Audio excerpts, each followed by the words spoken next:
everyone, for your patience. And thank you very much for joining this webinar today. So let me just briefly introduce the webinar series and our webinar's presenter. And many of you attending this webinar every week. But welcome, everyone. I am Professor Krishna Reddy from University of Illinois, Chicago. As you know, this is a weekly webinar series. And the purpose is to recognize the emerging issues, try to explore innovative solutions, and more importantly, foster the collaborations. Everyone interested is welcome to attend. And you can see this website that has information about upcoming webinars and all the details about the webinars. And this webinar series is supported by ISMGE TC215 Environmental Geotechnics Committee.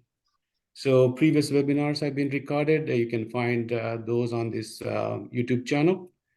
And these are the upcoming 3 webinars for this spring. So today we have a very interesting webinar, and then we have 2 other webinars also on interesting topics. I hope you will attend those webinars. So regarding today's webinar, as of this morning, we had 749 registrants.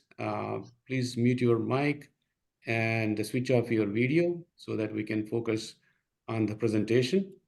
And at the end of presentation, I will ask everyone to show your video so that we can have a group screenshot. And then you can type your questions in the chat box or unmute and ask your questions.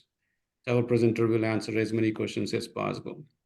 And if you are interested in getting a certificate of attendance, towards the end of the presentation, I will provide the link in the chat box. So you need to fill up that form to get the attendance certificate. And if you are looking for PDH hours, please indicate that one on the form. We'll follow up. So today's topic is very, very interesting.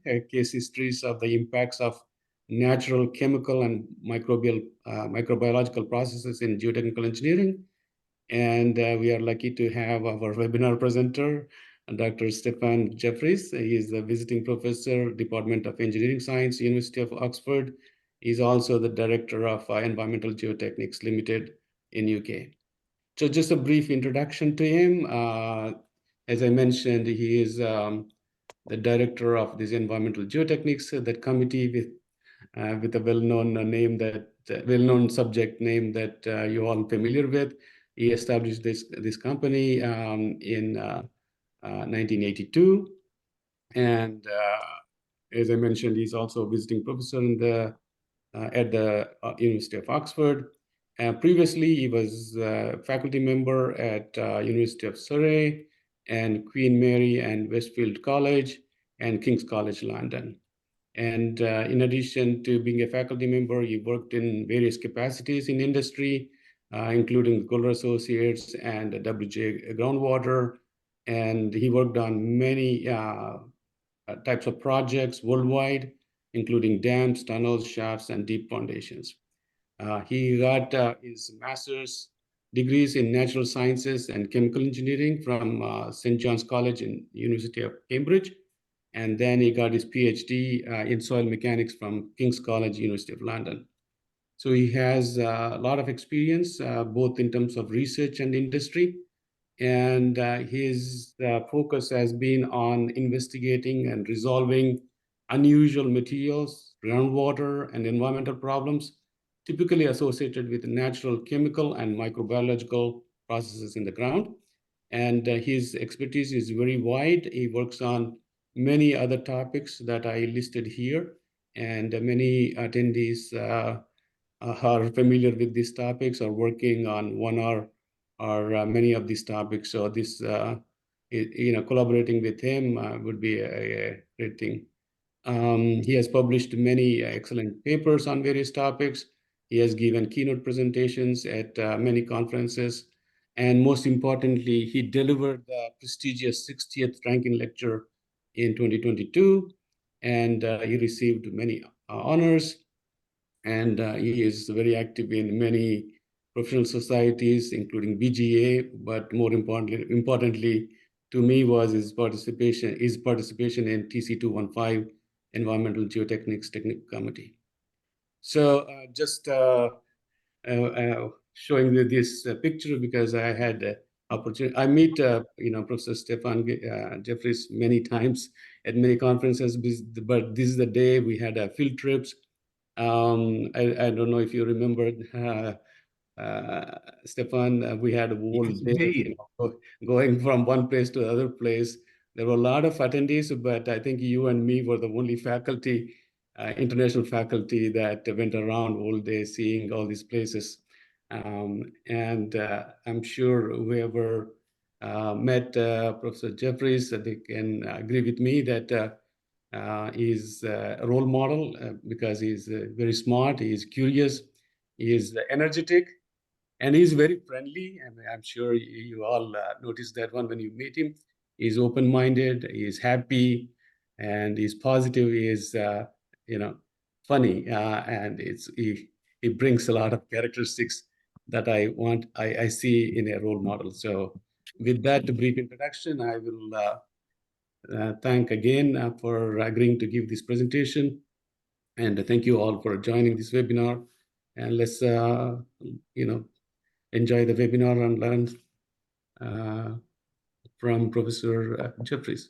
So with that one, I request Professor Stephan Jefferis to share the screen and present. Well, thank you, Krishna, for that very full introduction. As John Berland often says, after an introduction like that, I'm really looking forward to hearing the lecture. There we go. Right. Can you all see that? Yeah, it's good. So I'll just try and get rid of some of the debris. Right. So thank you all. Good afternoon, good morning, good evening, whatever the time is in your place. I see many friends online. I hope I can do justice to an hour of your life, so to speak, that I'm going to take up. So quickly moving on from the initial slide, one of the things that's interested me is one could call it the observational method. And if you've been unfortunate enough to listen to my ranking lecture, the observation analogy experiment, I'm very interested in observation, but really observation over time and challenging yourself against what you see in life to try and calibrate for later experiences. So I've just put a few pictures on the screen there of animals this time doing different things, and the elephant, of course, in the top, the elephant in the room, the elephant on the screen.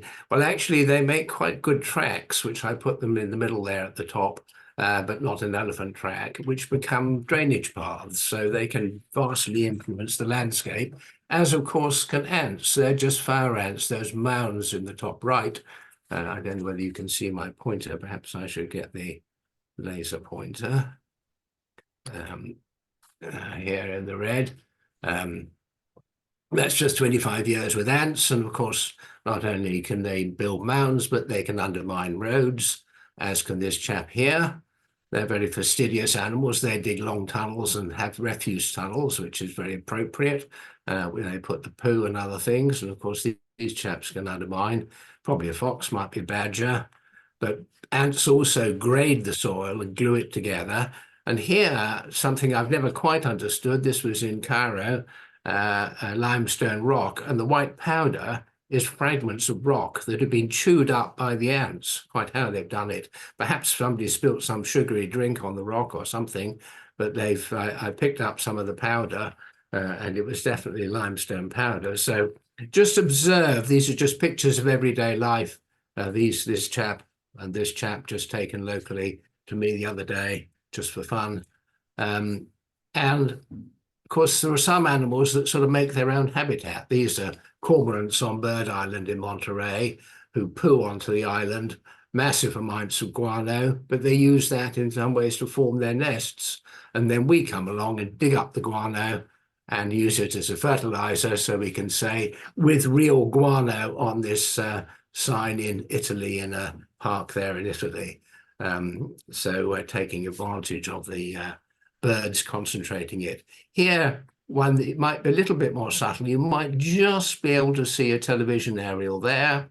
And the birds sit on there and their droppings hit the roof here.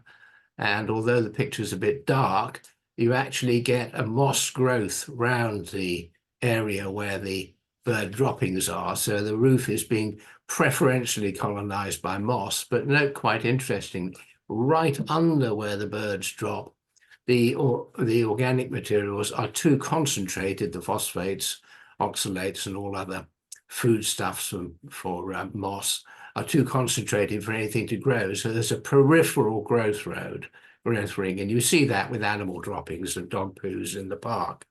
But you might also like to look at, just next time you're looking at animals grazing, this tree doesn't grow like that. The reason it's got a clear base area here is because these chaps, the cows, have grazed it to that height. Now, if we took these cows off, this would very rapidly, within a few years, become covered with bracken and brambles, and then slowly over time. And because of the nitrogen they drop onto the ground, these cowslips, which are nitrogen-loving species, grow up.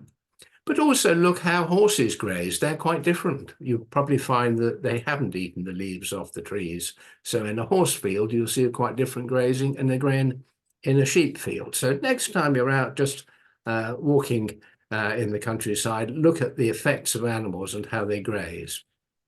Then the burrowing in the sand, these are starfish. When I saw these in St. Lucia, I thought some children must have been with some kind of mold stamping pictures in the sand. But if you watched, these chaps have got lots of little legs, as it were, underneath. They waggle them and slowly sink into the sand to hide from predatory birds. So that's a sequence of sinking into the sand. And then there are crabs that can dig holes and push out balls of sand, relying on very, very tiny cohesion. So that's all the animal side of things. But watch out, calibrate your vision and your observations over time. But bacteria, of course, are everywhere. These are the archaea in salt pans in Australia, and the pink-blue color is because of the coloration of the bacteria to get the sunlight. It's not from the salt. The hot springs, if you went to the Reykjavik conference some years ago, you might have gone to the Blue Lagoon.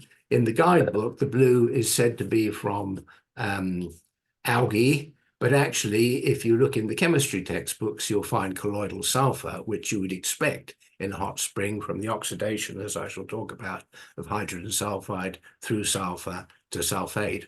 So the blue, in my mind, is from colloidal sulfur. Now, what's going on here at White Sands down on the Margaret River in Australia, I have no idea. I was just puzzled. There's a sort of lagoons, the sea washes in over a sand ridge and forms pools which slowly evaporate in the sun, and the birds live on them for a while, dropping an enormous organic load in, and you get these very large reaction rings, sort of yellow, blue, grey, orange to red. I've no idea what the microbiology there is, but we can be very sure that's microbiological. I need to find a microbiologist sometime to tell me what's happening, but I've seen those over a number of years. But microbiology and civil engineering, it's not a new topic. Crumbine back in 1983, microbial geochemistry, and Peter Howsam in 1990, a conference on microbiology in civil engineering. So it's not new, it's just in some ways we've now gone to artificially modifying soil rather than looking at what's happening in the soil by itself. So that leads me on to say, really, the focus of most engineering at the moment, you could say, is on the hard engineering, the soil, the concrete, the steel. But underneath all that and happening all the time is the influence of biological and microbiological life.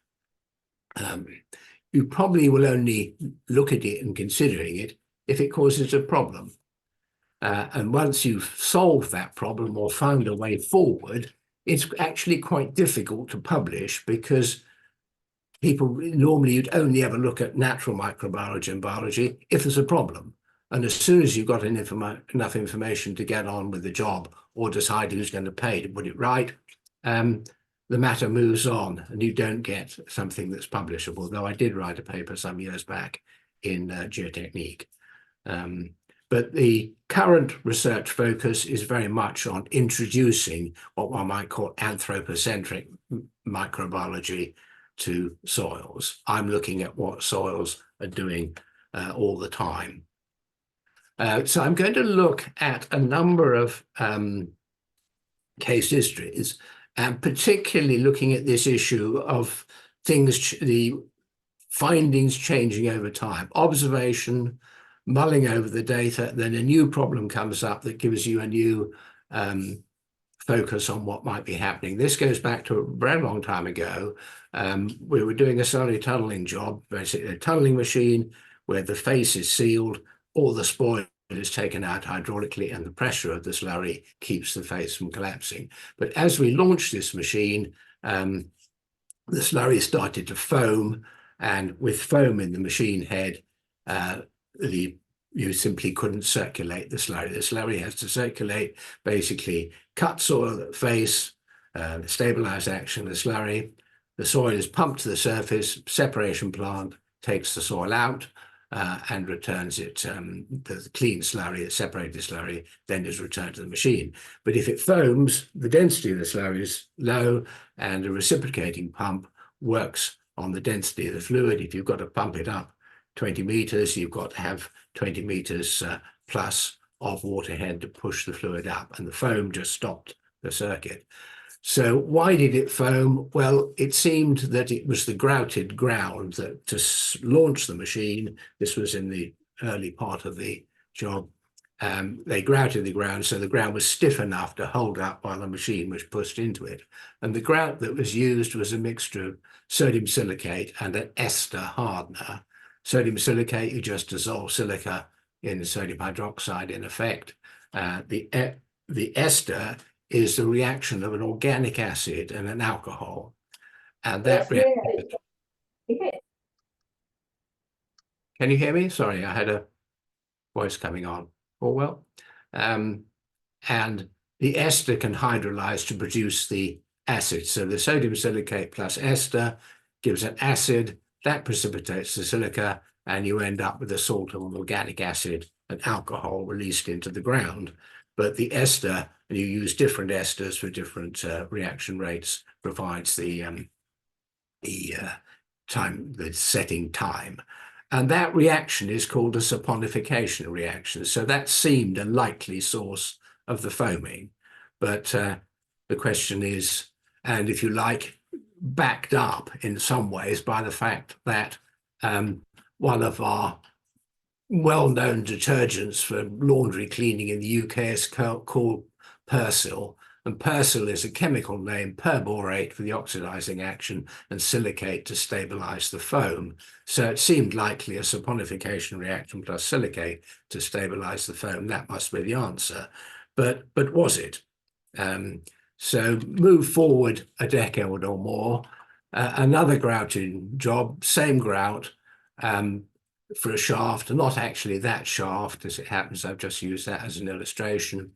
And here there was an immensely awful smell of the water seeping into the shaft, so much so that the workers were reporting sick and basically couldn't work in the shaft. And we hypothesized that there was some sulfate in the groundwater.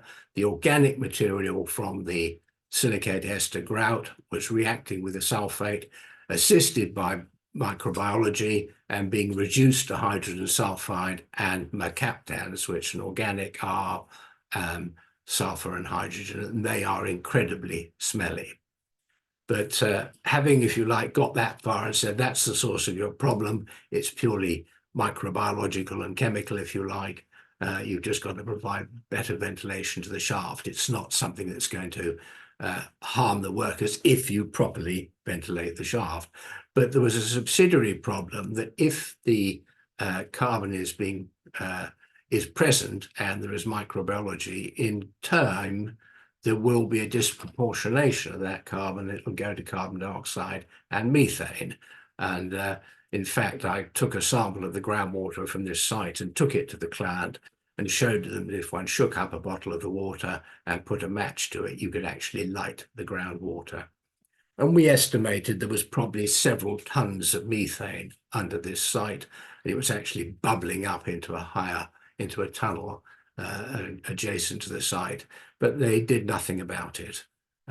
Just ventilated to get rid of the smell. There you are. Knowing about it doesn't always.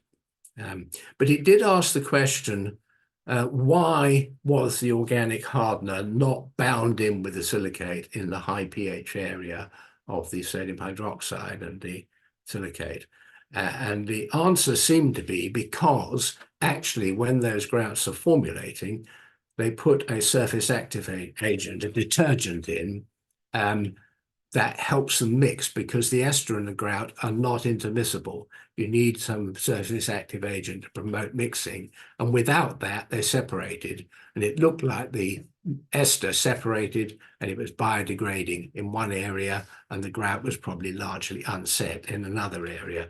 So in fact, that earlier foaming problem was almost certainly not a saponification reaction. And it turns out that that name was a false lead because that grout doesn't foam by itself. It was the fact that the manufactured product includes a foam detergent which acts as a foaming agent. So 10 years apart, new information, new observations. So message, you may need to go back and review your conclusions as new information appears. Don't be afraid to admit that you got it wrong, or at least you've got more information, because that means you're better at it. And it was simply an example of microbiology at work, this smell problem. So let's just have a look at a few basics. Sorry, the top line of my screen is lost to various commands, but basically any spontaneous reaction must release free energy. So microbes will need energy, and they need it for survival and they need it for growth. And where can we get energy from? Well, it turns out really that fundamentally the only sources of energy are either light, a flux of light, or redox reactions, chemical reactions. This is oxidation reduction reactions. So you may or may not have come across them, but if we think about pH, which we know about, that's a measure of the hydrogen ion activity, protons, H+. Redox is about electrons and electron transfer. And often the electrons end up on oxygen as the terminal electron acceptor. So you could say redox is about oxygen to a certain extent in its availability of oxidizing, or if there's no oxidizing, reducing conditions. And whenever there's an oxidation, there must be a reduction. And it's this movement of electrons that gives energy to bacteria and, of course, to us. So a few more basics. If the microbiology can move, if motile, you go where the food is. If it can't move, if the bugs live on the surface, so to speak, they're going to grow most prolifically where there's a flux of food and energy. For example, in pipelines, or where pipelines discharge to sea or something like that. Don't be surprised to find a lot of bacteria in high flux regions. They're well adapted to resist erosion by exuding slimes. More food, more activity. But it may take time to build the community. And of course, there'll be multiple species involved in any microbiological process. A consortia, they're good at using each other's waste, so to speak. And of course, most of the rocks and ground laid down in the UK probably were laid down in an anoxic environment. It was only when microbiology and biology came that oxygen appeared on Earth. And so in soils, there's going to be no light. So the only energy source will be from redox reactions. And a warning there, these reactions can be quite easily reversed. If you change the circumstances, the reaction may go the other way, but catalyzed and accelerated by microbiology. So we need to have a little bit of notation In chemistry, P means minus log to base 10. So X is some parameter, so P of X is minus log to base 10 of X, just as pH is minus log to base 10 of the hydrogen ion concentration. And then we defined a parameter PE, which is minus log to base 10. And here we cannot measure directly the absolute electron activity. It's the relative electron activity against a standard cell hydrogen at unit pressure. So PE and pH are the fundamental variables. And to give you an example of a redox reaction, you've probably all seen that. Iron 2 plus, which is soluble, going to iron 3 plus, which is insoluble, plus 1 electron.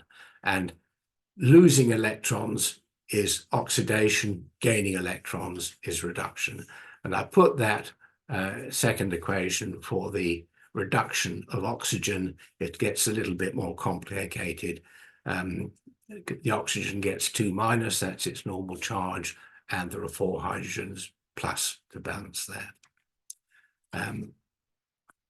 So if we looked at soils, actually the range of pH of soils that we find naturally, excluding the sort of extreme examples of alkaline lakes and very acidic acid mine drainage, for example, is quite narrow.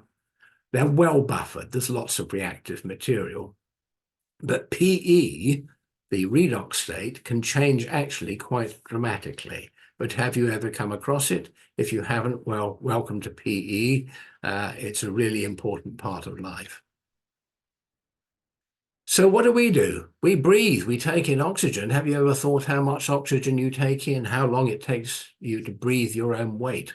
You might like to sit down and calculate that. You'll be surprised if you've never done it before. But the ground, of course, breathes as well, because of atmospheric pressure changes. So in the near surface regions, we will get a diurnal change, oxygen in, oxygen out. The ground is breathing. And if we let tunnels into the ground, then they can breathe. If we dewater the ground, we can let air in. So all the time, as civil engineers, we may change the redox state.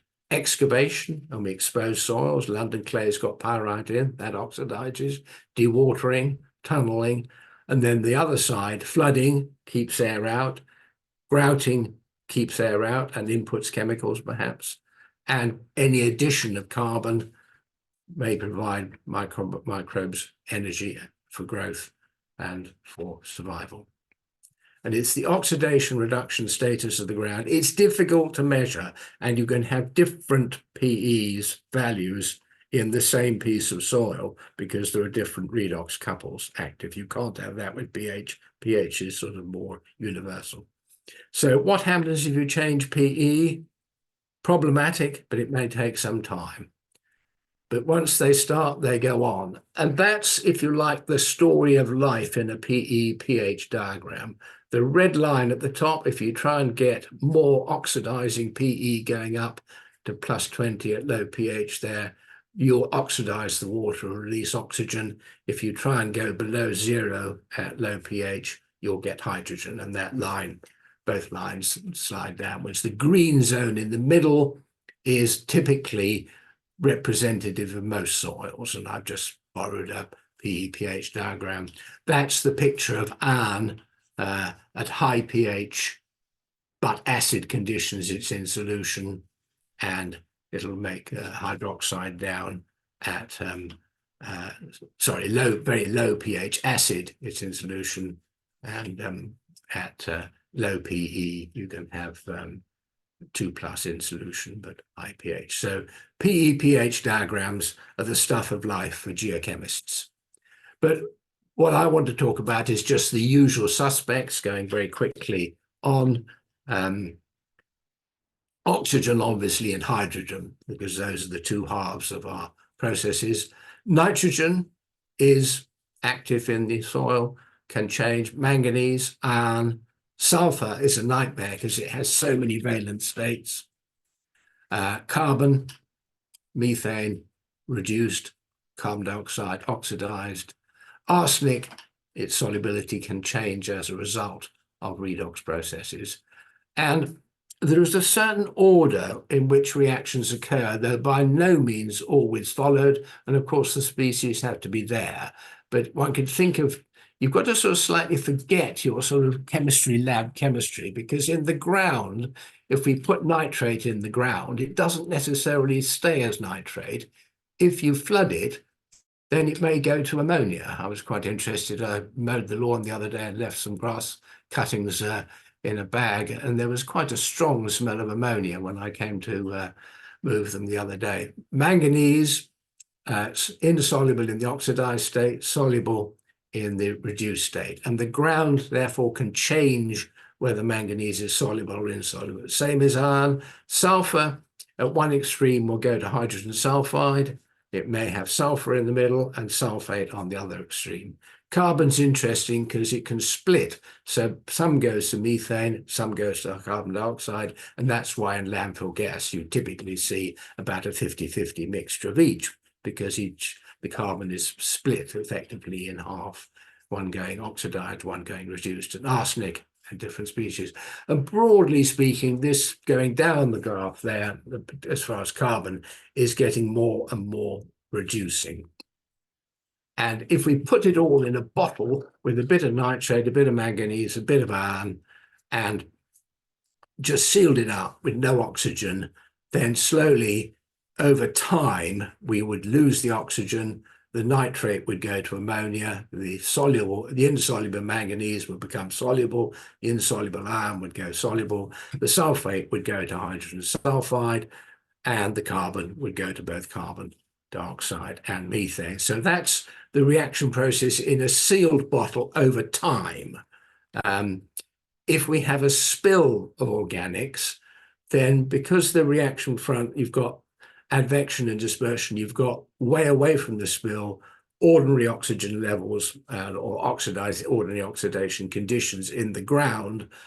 Near the organic spill, you put in this material that will effectively greatly decrease the PE, make it much more reducing. So close to the spill, we'll get methane. A little bit further out, hydrogen sulfide, iron, manganese. And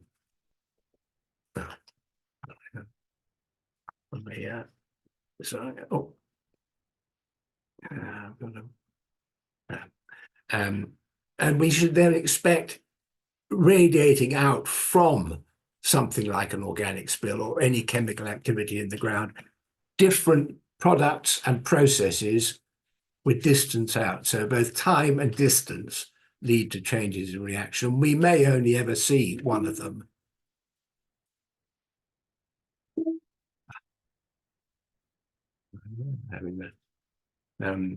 So don't be surprised to see differences in time and space. And so a single source, that organic spill, can lead to all those different processes. So sort of summarizing where we are, not a single microorganism, a consortium, and it's in some ways a catalytic process. They accelerate.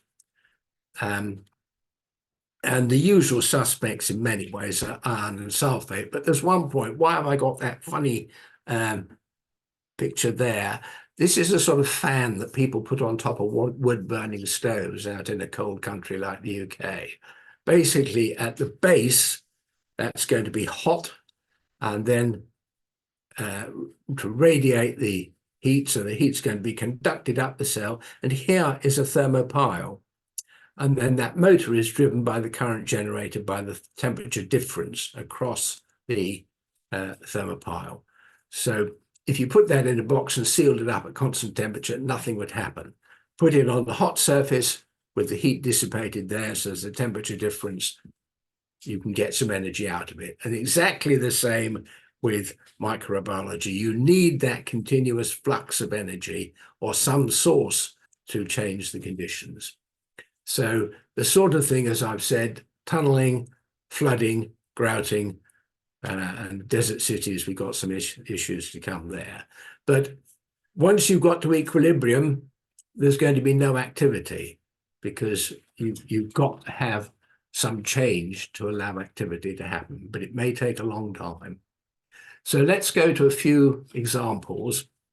Ammonia, nitrate, and nitrogen in the middle. So that in the middle there is our oxidation reduction sequence. There'll be other steps involved. But if we take nitrogen, nitrate fixing bacteria, nodules on plants like potato plants will produce nitrate. You can't go from nitrogen to ammonia directly, which is why that cross there is, we haven't found a pathway to do that, I think, or not significantly. But so to take nitrogen to ammonia, you've got to go up to nitrate and then reduce the ammonia, which is why I put that loop there. And notionally, in that state, with hydrogen is three hydrogens, 1 plus each, nitrogen has got a notional valency of -3. Here, oxygen, each one 2 plus, that's -6, but one of them is in the minus there. So nitrogen has got a notional valency of +5 there. So those are the oxidized and reduced states. So why might that be a problem? So we're looking at a shaft adjacent to a river, excavated through grouted ground. Now cement grout gives out quite a lot of heat when it sets. It was a silty soil, estuarine soil. So we'd expect in that soil, as it was quite deep, to be in the reduced state. So any nitrogen will be generally towards the ammonia side rather than the nitrate side. And the soil analysis shows organic matter, 2 samples, 0.6, 1.2, ammoniacal nitrogen, 0.03% in one, 0.19%, amounts that would pass as trivial if you weren't alert to the problem. And the pH, 12.4, because of the high pH, because of the lime and the high number of alkalis in the cement. So the cement has caused both a raising of the pH and a slight raising of the temperature. So what is happening there? It turned out, because there was a strong smell of ammonia in the shaft, that the ammonia present in the ground with the alkali from the cement was being pushed by that equilibrium, it's an equilibrium process, to ammonia with water, and then of course with that slightly elevated temperature and the fact that it's very high pH, the ammonia gas was coming off. So this is the soil cement grouted material, that's the pore water in the grouted material, and that's the breathing zone in the shaft. So in the end, the shaft was abandoned because the control level for ammonia, 20 ppm, and that's pretty strong. And if you work that backwards, it'll take 2 grams of ammonia to fill the shaft to the 20 ppm level. Gases, you don't take much to fill that volume. But the amount of ammonia available on those figures in each cubic meter of soil is 4 kilograms. So just 1 cubic meter of soil exposed during excavation could fill the shaft to 40,000 ppm of ammonia. So watch out when you're working in deep shafts with jet grouted ground. And that was actually written up for another project in Singapore where a tunnel was through jet grouted ground.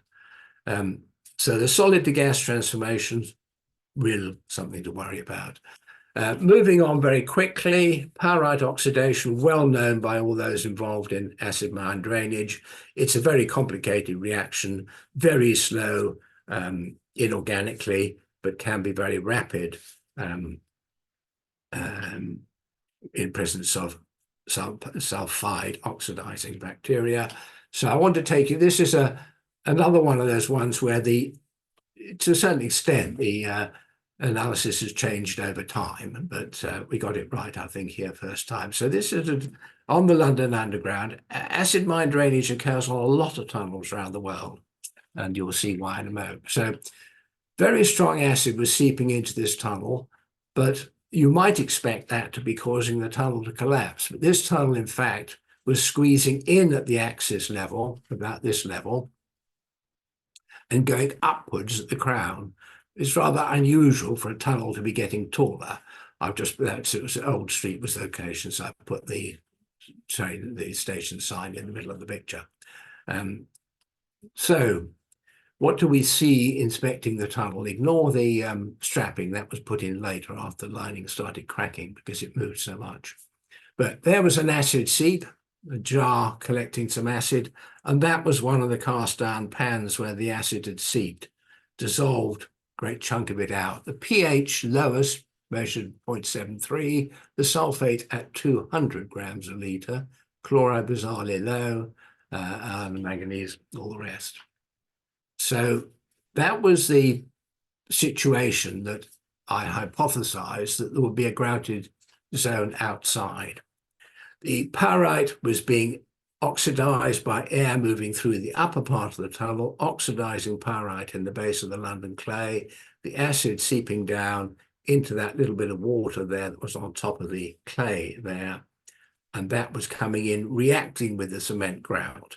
So if we think of the acid coming in from here, the first thing that happens is the acid reacts with the cement in the grout. Now, even at 0.73 pH, which is very low, there's not that much acid in the water. So a very small amount of grout will completely mop up the acid because there's lots of acid reactive material in the cement grout. And once you've taken the acid out, you're just left with sulfate, which is going on through. And unfortunately, sulfate reacts with cement to expand. So this bit was causing shrinkage, but as the sulfate moved through, it was causing expansion. And there was actually some unreacted grout because we took samples out. Although this had been going on for 50 years, the acid hadn't moved that far through. In the very long term, the red will go out to here and all that grout will be removed. But in the short term, because of the difference in this concentration of sulfate and acid, and that's the way the pyrite's oxidized, this expansion reaction was happening early on in the history of the reaction, but early on here was over 50 years. So that was once the tunnel was over-tunneled with a new lining, and that was some of the acid seep. So it's by no means uniform, the acid seepage. So I think I've pretty much gone through that reaction process. There's much more acid reactive material than sulfate reactive material, but a very small amount of sulfate reactive material is sufficient to cause the expansion. The tunnel was lined, over-tunneled and replaced with stainless steel because the initial thought was that stainless steel would be well resistant to acid attack, and actually a cement grout was replaced used behind the lining because we couldn't think of anything else that we could put there, because one of the problems is we were worried about the sulfate reversing to form hydrogen sulfide. And just as a little detail, the location above ground was now called Peerless Street, glorious, wonderful, but originally it was the Perilous Pool, a bog area. Just shows how names change over time. So that's a good example of reaction fronts and how they can have an effect on the structure. And you do need to consider the mass balance, how much of one, how much acid, how much sulfate. And we've got a retardation front there.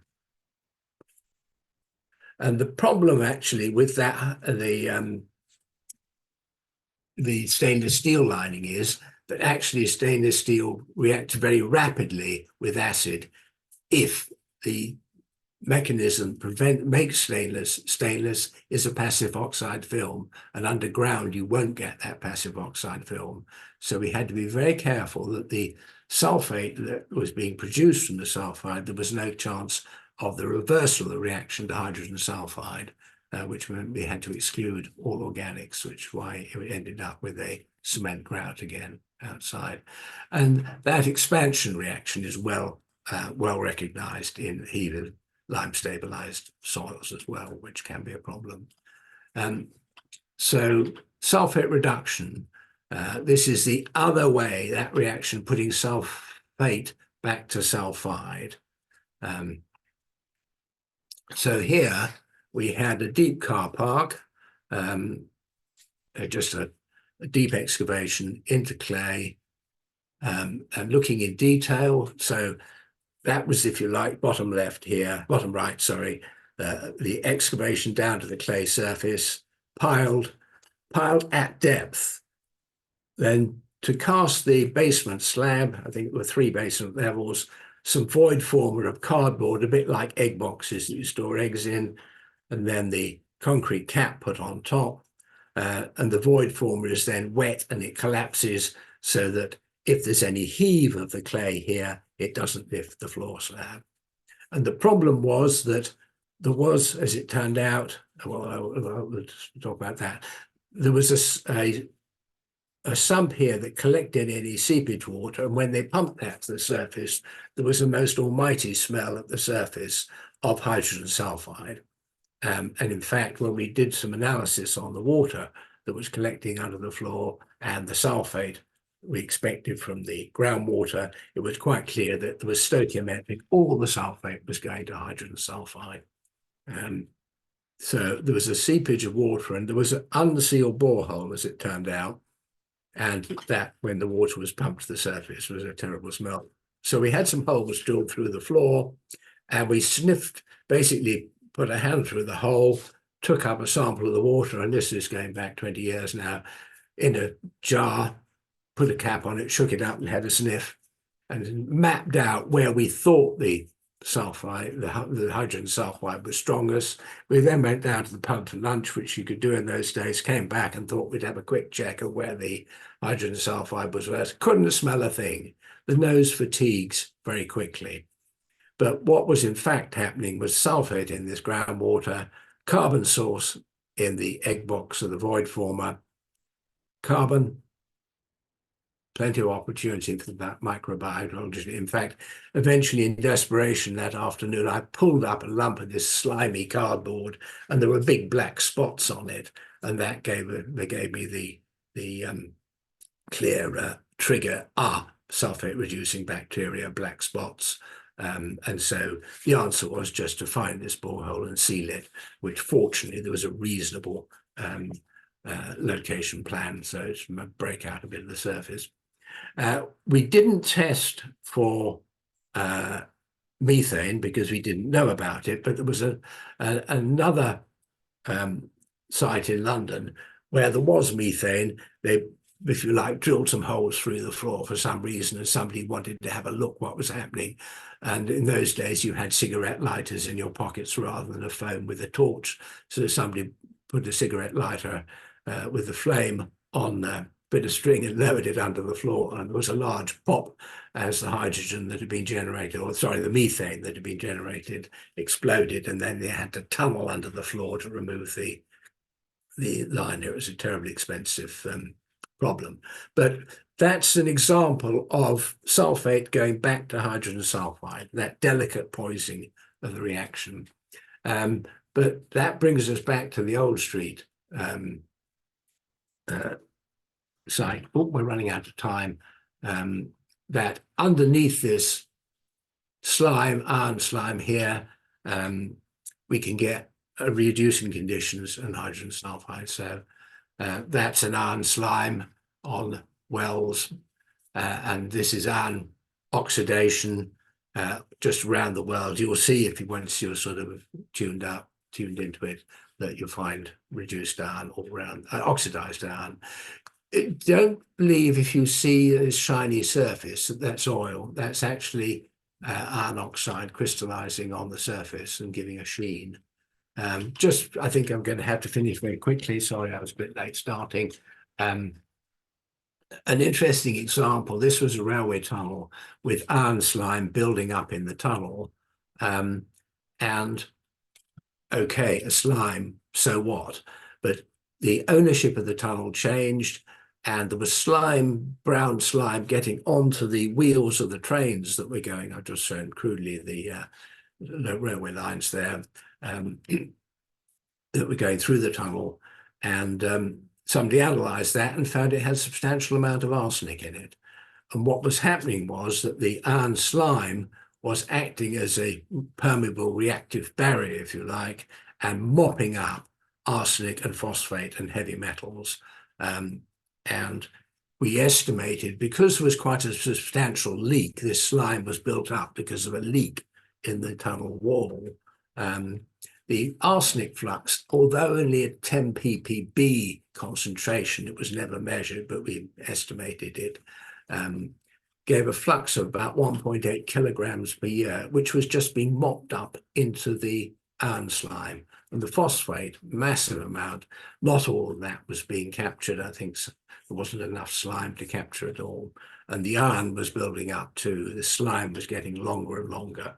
So serious worries about production of arsine.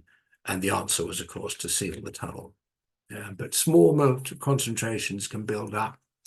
You might just think that's a patch of dead ground and a rather unfortunate hedge, but that's actually methane escaping from a landfill and killing the roots of both the hedge and the field. And methane, of course, there's our kill, there's it bubbling up in a pond on the landfill. This one's interesting, it's killed the trees, but not the grass. And here, the reverse reaction with that sort of pink-brown color is methane being oxidized as it seeps up through cracks in the ground adjacent to a landfill. And in wintertime, you can see the steam from the heat from the biological oxidation of methane back to carbon dioxide. Water, this is just in Kuwait, an excess. This is, we were working on rising groundwater. This was the car park in the institute where I was working. Those are watering points, those are flowers. The rising groundwater table connects through the capillary zone, the water table to the surface. Salts are drawn up. That's, if you like, a pillar of salt growing on a can of Coke. That's the face of a wall where the facing has been blown off by salt crystallization. These are about 5 meters apart. They're fence posts that have been completely destroyed by salt wicking up on a damp night and crystallizing on a dry day. Soap and detergents can collapse soils. These are an abandoned bit of plant in Nigeria where the soil has been collapsed by the detergent. And that's the amount the ground has gone down as a result of the collapse of the soil by the action of a dilute detergent.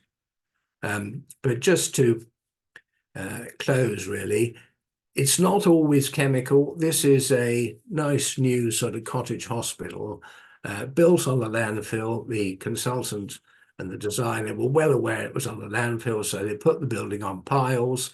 And you might not notice there was any problem, except that the guy who was sent to actually find out why the rainwater was spilling onto the ground and not into the gully had to put a shoe on the end of the pipe, and you hadn't got a bit of brown plastic, so he used a bit of white. That's how much the ground has gone down, but the building has stayed where it is. But of course, the real problem, because a few pence worth of pipe is not going to be a problem, is that the inspection chamber for the sewers is now popping out of the ground as a more rigid inclusion and the ground is going down. So there's a trip hazard there, and goodness knows what's happening to the services, electricity, water and gas coming into the building. So I just want to say very quickly a little bit about problems that I see coming, and this is the reuse of materials. We get lots of papers on how sustainable they are, somebody else's carbon dioxide emissions, that they're not going to do any harm, they've got a good environmental footprint, but rather less work on actually will they work in their new situation and whose liability if something goes wrong. Lots of guidance on crushed concrete, for example. But just think about it. Have you had any problems? Look forward, look backwards. You might be asked by contract to provide, say, crushed concrete for a working platform, but that can cause problems. Finely divided materials like incinerator, bottom ash, crushed concrete will react more quickly. And the problems may be discovered entirely accidentally. So they may work quite happily until somebody goes and measures and says, whoops. And one such, I was recently in Sydney lecturing there, and all the parks around certain parts of Sydney, they found there was asbestos in the mulch used to put around the plants. A child took a bit home and dad looked at it and said, "Oh, that looks like cement-bound asbestos." And then they went and tested for it. And I think at the last count, 75 sites have been found with asbestos. Now that's mulch just there. Crushed concrete, strongly alkaline, and it'll go on being alkaline. If the water runs through it, roof water, say, into the environment, you may have problems. Incinerator bottom ash is a problem too. That produces hydrogen and reacts fast. What's the sulfate resistance of crushed concrete? That's some crushed concrete that's been put on sulfate soil. Those were large lumps of solid concrete. 3 years later, reduced to rubble. You can see some of the intact bits of slag materials. With luck, these are rare and context specific, but just occasionally there's a problem sufficient to cause a problem. So I shall leave it there, Krishna. Sorry, I'm running over time. Spot on 4 o'clock, so there's no time for any questions. No, it's very nice. Thank you so much for taking time to explain all from even explaining pH, PE, and giving that nice background to understand all the implications of those fundamentals in actual applications. So very nice, very nice. So